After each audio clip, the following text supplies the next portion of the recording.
ఓం త్రైలోక్యమోహన చక్రస్వామిన్యై నమః ఓం హ్రీం హ్రీం శ్రీం ఓం ప్రకటయోగిన్యై నమః ఓం హ్రీం హ్రీం శ్రీం ఓం కామాకర్షిణ్యై నమః ఓం హ్రీం హ్రీం శ్రీం ఓం బుద్ధ్యాకర్షిణ్యై నమః ఓం హ్రీం హ్రీం శ్రీం ఓం అహంకారాకర్షిణ్యై నమః ఓం హ్రీం హ్రీం శ్రీం ఓం శబ్దాకర్షిణ్యై నమః ఓం హ్రీం హ్రీం శ్రీం ఓం స్పర్శాకర్షిణ్యై నమః ఓం హ్రీం హ్రీం శ్రీం ఓం రూపాకర్షిణ్యై నమః ఓం హ్రీం హ్రీం శ్రీం ఓం రసాకర్షిణ్యై నమః ఓం భవః ఓం స్వః ఓం మహః ఓం జనః ఓం తపః ఓం సత్యో ఓం దత్తభిర్వరేణ్యం భర్గో దేవస్య ధీమహి ధియో యో నః ప్రచోదయాత్ ఓం జ్యోతిరసోమి నమో భాగవత యజమానస్య మాతులక్షేత్రాన శ్రీమత్ పార్వతీ పరమేశ్వర మధ్యస్య శ్రీమత్ పార్వతీ పరమేశ్వర ప్రీత్యర్థో శుభాభ్యాం శుభే శోభనే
ఎందుకని అమ్మవారి బాలాత్రిపుర సుందరీ దేవి రూపంలో ఇదిగో ఇక్కడ చిన్న చిన్న పిల్లలు ఎలా అయితే ఉన్నారో ఆ అమ్మవారు ఈ పిల్లల రూపంలోనే ఉంటుంది.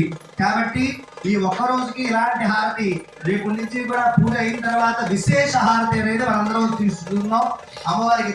ఎందుకనగా అమ్మవారి బాలికలు అనగా ఈ ఆడపిల్లలు ఎలా అయితే పుష్పవతులు అవ్వకుండా ఎవరైతే ఉంటారో ఆ రూపంలోనే వాళ్ళ అమ్మ దర్శనం ఇస్తుంది.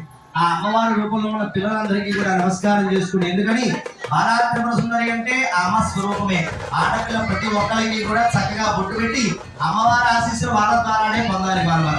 కాబట్టి పుష్పవతి కాని ఆడపిల్లలు, చిన్నపిల్లలు, బాలికలు ఎవరైతే ఉన్నారో వాళ్ళందరికీ కూడా చక్కగా మీరందరూ బొట్టు పెట్టి అవసరమైతే వాళ్ళ పాదాలు పట్టుకున్నా అమ్మ పాదాలు పట్టుకున్నట్టే. బాలిక అంటే బాలాత్రిపుర సుందరి అనే అర్థం.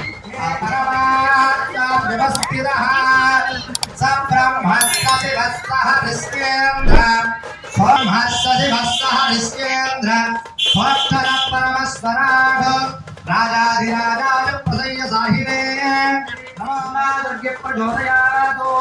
మీరు పట్టుకున్న పుష్పాలు నక్షత్రాలు యాడికాని బాబాడే జన్మాంతర కృతాని జాధారదాని వనస్పతి ప్రదక్షిణం పదే పదే పాపోహం పాపకర్మాహం పాపాత్మ పాపసంభవాత్ రహిమాన్ ప్రయాదేవ శరణాగతుత్తర అన్యథా శరణం నాస్తి.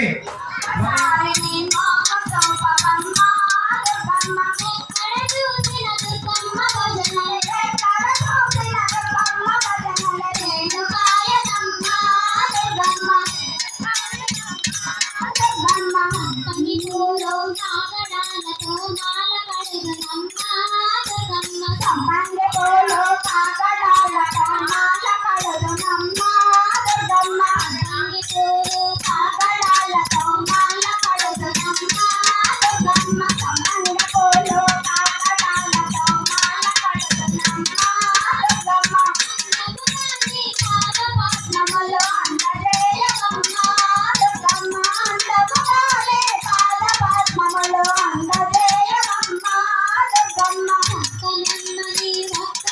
హరికి నామ చెప్పగా